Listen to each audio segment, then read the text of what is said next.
శ్రీ మహాగణాధిపతయే నమః. శ్రీ గురుభ్యో నమః. శ్రీ సరస్వత్యై నమః. అరుణాచలగిరి ప్రదక్షిణ మహత్యము. శివుడు అన్నాడు గౌతమ మహర్షితో, అరుణాచలములో గిరి ప్రదక్షిణ గొప్పది. నేను స్థూల శివుడుగా ఉన్నాను ఇక్కడ. నేను అగ్నిలింగాన్ని. పెద్ద అగ్నిహోత్రం జ్వలిస్తుందనుకోండి, ఎవరూ వెళ్ళలేరు. కొండ నుంచి పెద్ద సెగ వచ్చిందనుకోండి, వేడిగాలికి మాడిపోతారు, ఎవరూ ప్రదక్షిణ చేయలేరు. ఆ అగ్నితత్వాన్ని లాగి ఒక పెద్ద కొండలా కనపడేటట్లుగా, దానిపైన ఔషధాలు పెరిగేటట్లుగా అనుగ్రహించాను. నా అనుగ్రహం చేత నేను నేను అరుణాచలంలో పెద్ద పర్వత రూపాన్ని పొందాను. గిరికి ప్రదక్షిణం అంటే శివుడికి ప్రదక్షిణం చేయటమే. శివుడు కలియుగంలో అరుణాచల గిరికి ప్రదక్షిణ ఎవ్వరు చేస్తారో వాళ్ళందరికీ 100 అశ్వమేధ యాగములు చేసిన ఫలితాన్ని ఇస్తానన్నాడు. అరుణాచల పుణ్యక్షేత్రంలో స్థూల శివుని రూపములో ఉన్న కొండకు అంటే గిరికి ప్రదక్షిణ చేస్తే వచ్చే ఫలితము. ఆదివారం రోజున అరుణాచల గిరి ప్రదక్షిణ చేస్తే శారీర పతనానంతరము సూర్యమండలాన్ని భేదించి కైలాసములోని శివ సాన్నిధ్యాన్ని చేరుతారు. సోమవారం రోజున అరుణాచలగిరి ప్రదక్షిణ చేస్తే అకాల మృత్యు దోషం పోతుంది, వార్ధక్యాన్ని చూస్తారు. మంగళవారం రోజున అరుణాచలగిరి ప్రదక్షిణ చేస్తే ఆచరిస్తున్న కర్మలో ఉన్నత స్థితిని పొందుతారు. అరుణాచలగిరి ప్రదక్షిణ మంగళవారం రోజు శ్రేష్టం. అది అగ్నికొండ, పావకీ సుబ్రహ్మణ్య తత్వం, భక్తి జ్ఞాన వైరాగ్యంలో ఉన్నత స్థితిని పొందుతారు. బుధవారం రోజున అరుణాచలగిరి ప్రదక్షిణ చేస్తే అపారమైన పాండిత్యం కలుగుతుంది, పరమాత్మ జ్ఞానం కలుగుతుంది. గురువారం రోజున అరుణాచలగిరి ప్రదక్షిణ ఆచరిస్తే లోకగురు అవుతాడు, అంటే జగద్గురు స్థానానికి చేరుతాడు. ప్రపంచము పరమాత్మ గురించి, భక్తి జ్ఞాన వైరాగ్యాల గురించి ప్రపంచంలోని ప్రజలకు తెలియజేసేవాడవుతాడు.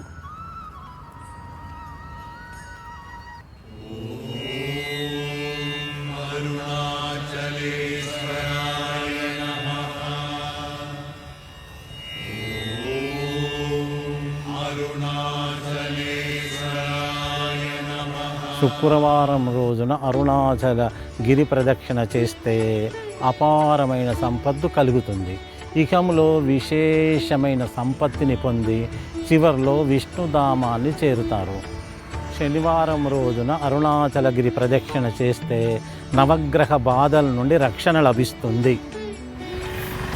అరుణాచలగిరి ప్రదక్షిణ ఎప్పుడైనా చేయవచ్చు, కానీ ఉత్తరాయణ పుణ్యకాల ప్రవేశము మరియు గ్రహణ సమయముల్లో అలాగే పౌర్ణమి తిథుల్లో చేస్తే విశేషమైన ఫలితం వస్తుంది.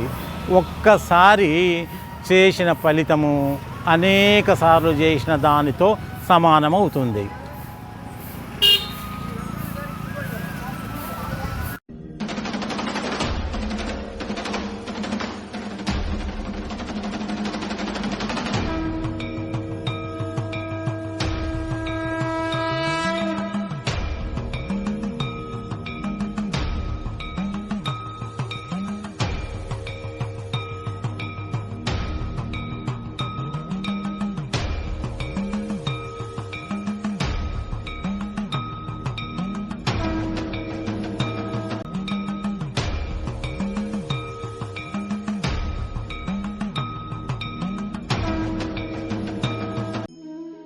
ఇది మోక్ష మార్గము. మొదటి ద్వారం ద్వారా ప్రవేశించి చివరి ద్వారం ద్వారా బయటికి రావటం వల్ల యమబాధలు ఉండవని భక్తుల నమ్మకము. గ్రహదోషములు కూడా నశిస్తాయని అంటారు. దయచూడు శివ శివ లీలా శివ శివ భోళా శంకరుడా.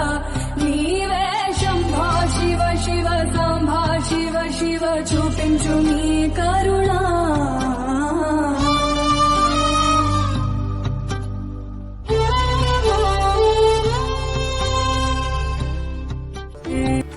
అరుణగాయత్రిని 27 సార్లు జపించిన ఎడల అరుణాచల గిరి ప్రదక్షిణ చేసిన ఫలితం వస్తుంది. అరుణాచల గాయత్రి. ఓం స్కందాయ విద్మహే ఋషే సాక్షాద్ ధీమహి తన్నో రమణ ప్రచోదయాత్. కృతయుగములో అగ్నిస్వరూపముతో పెద్ద జ్యోతిగా వెలుగుతూ ఉండేదట. త్రేతాయుగం దగ్గరికి వచ్చేటప్పటికి మనులతో కూడిన శివలింగమైంది. ద్వాపార యుగం దగ్గరికి వచ్చేటప్పటికి స్వర్ణలింగమైంది. కలియుగంలోకి వచ్చేటప్పటికి మరకతలింగమైంది.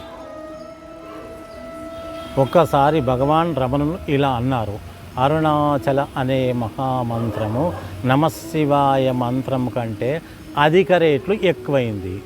అనేక సార్లు ఓం నమశివాయ అనే మంత్రాన్ని జపిస్తే ఎంత పుణ్యం వస్తుందో ఒక్కసారి అరుణాచల అనే మహామంత్రాన్ని జపిస్తే అంతే పుణ్యం వస్తుంది.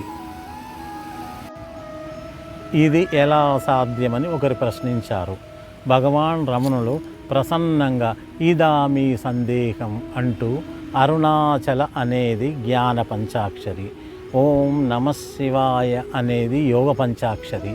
ఇది నేను చెప్తున్నది కాదు, స్కంద పురాణంలో రాయబడి ఉంది. దేహము నశించిన చేసిన పాపపుణ్య కర్మల ఫలం జీవునితోనే ఉంటుంది, మన నీడలాగా. కావున మీరు అరుణాచలేశ్వరిని దర్శించి గిరి ప్రదక్షిణ చేయటం వలన వచ్చిన పుణ్యఫలం జీవునికి చేరి తన స్థాయిని మార్చి సద్గతికి ఉపయోగపడుతుంది. స్వస్తి. ఓం శాంతి శాంతి శాంతి.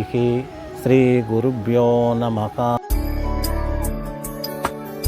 ఈశ గిరీశ నరేశ పరేశ మహేశ విలేశయ భూషణ భో సాంబ సదాశివ శంభో శంకర శరణం మే తవ చరణయుగం.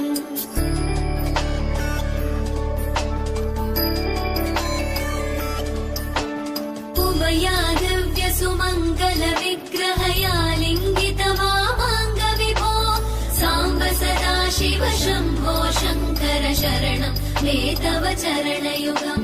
పూరీకురు మామజ్ఞమనాథం దూరీకురు మే దురితం భో సాంబ సదాశివ శంభో శంకర శరణం మే తవ చరణయుగం. శివాయ నమః శివాయ నమః శివాయ నమః